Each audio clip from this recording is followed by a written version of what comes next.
How to replay disappearing photos and videos on Instagram. Hi everyone, this is Kate and welcome back to another video, and on today's video we will see how we can replay disappearing photos and videos on Instagram. So without further delay, let's get started with this video. So first of all, you have to launch Instagram application in your mobile device and make sure that you are logged into your account. So once you're on your home page, navigate to the bottom right corner and tap on your profile icon. Once you get to your profile page, tap on the three-line icon at the top right.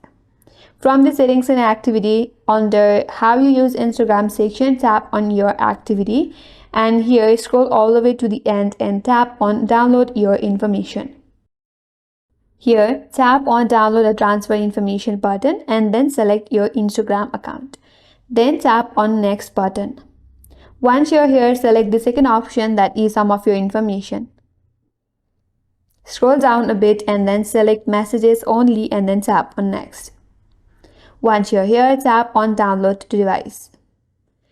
Here you have to select the date range and then confirm your email.